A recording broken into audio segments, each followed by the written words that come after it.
Imagine if you could sit down at 9 a.m., finish your entire day's workload by 11 a.m., and have the rest of the day completely free. No guilt, no lingering stress, and no more staring at a blinking cursor for 6 hours straight. Most students and young professionals are working in a state of constant distraction. They think they're working for 8 hours, but in reality, they're just busy for 8 hours. There is a massive difference. We have been lied to about what productivity actually looks like. It is not about how long you sit at your desk, it is about the intensity of your focus. Today, I'm going to show you the 2-hour deep work system. This is the exact framework that allows top performers to produce more in 2 hours than most people do in a full work week. If you feel like you're always working but never finishing, this video is for you. The problem with shallow work. Before we get into the system, we have to identify the enemy. The enemy is shallow work. This is the low-value, easy-to-replicate stuff. Checking emails, scrolling through Slack, formatting a document that isn't even written yet, or constantly checking your phone. Every time you check a notification, you suffer from something called attention residue. Even if you only look at a text for 5 seconds, a part of your brain stays stuck on that message for the next 20 minutes. This means your brain never actually reaches its full power. You're running on 30% of your mental capacity all day long. Deep work is the opposite. It is the ability to focus without distraction on a cognitively demanding task. It pushes your brain to its limit, and that is where the magic happens. In deep work, you aren't just doing tasks, you're creating value. The pre-flight ritual. You wouldn't expect a pilot to take off without a checklist, and you shouldn't expect your brain to hit peak focus without a ritual. Deep work is a skill, and your brain needs a signal that the session has begun. First, you must define your location. This should be a specific place where your brain knows it is time to work. It could be a specific library corner, a certain desk, or even just putting on a specific pair of noise-canceling headphones.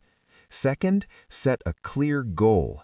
Do not sit down and say, "I'm going to study." That is too vague. Say, "I am going to write 800 words of my thesis intro," or "I am going to solve 10 advanced calculus problems."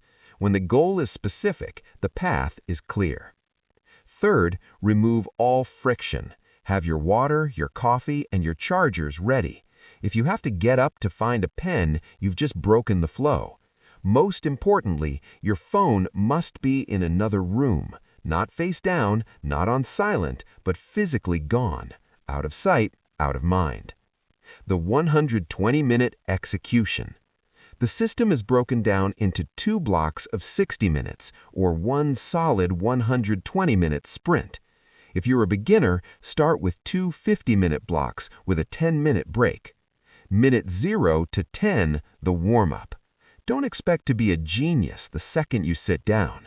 Use the first 10 minutes to review what you did yesterday or organize your thoughts. It's like stretching before a run. Minute 10 to 90, the deep dive. This is the core. This is where you face the hardest part of the task. Do not switch tabs. Do not check a quick fact on Google if it leads to a rabbit hole. If you get stuck, stay stuck. Sit with the boredom and the frustration. This is where the actual learning and growth happen. In this phase, you are looking for flow. Flow is that feeling where time disappears and the work feels like it's doing itself. You cannot find flow if you are switching between tasks. Multitasking is a myth that makes you slower and dumber. Stick to the one hard thing. Minute 90 to 120, the final push.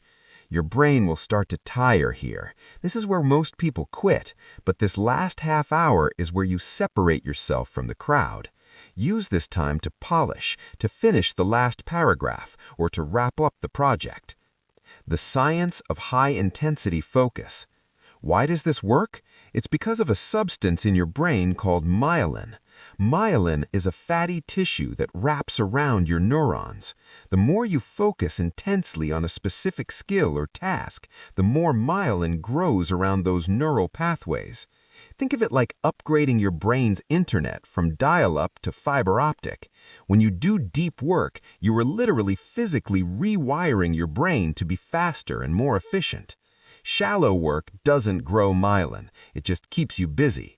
This is why a student who studies with focus for 2 hours often gets better grades than the student who spends 10 hours in the library with their phone on the desk. High-intensity focus multiplied by time equals high-quality output. The shutdown ritual. This is the part everyone forgets. To be productive tomorrow, you have to stop being productive today. Once your 2 hours are up, you need a hard stop.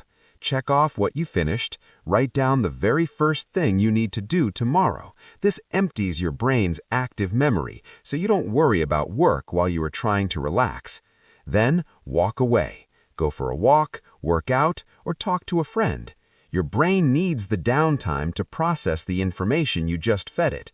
Some of your best ideas will come when you are not actually at your desk, but only if you put in the deep work first. The reality check. I want to be real with you. The first time you try this, it will be hard. Your brain will itch for a distraction. You will feel an almost physical urge to check your phone after 20 minutes. That is normal. Your focus is a muscle, and right now, it might be a bit weak because of social media and constant notifications. Don't beat yourself up. If you only manage 30 minutes of deep work today, that's a win. Tomorrow, try for 35. In a few weeks, 2 hours will feel like nothing. You don't need more hours in the day. You just need more intensity in your hours. Stop trying to be busy and start being effective.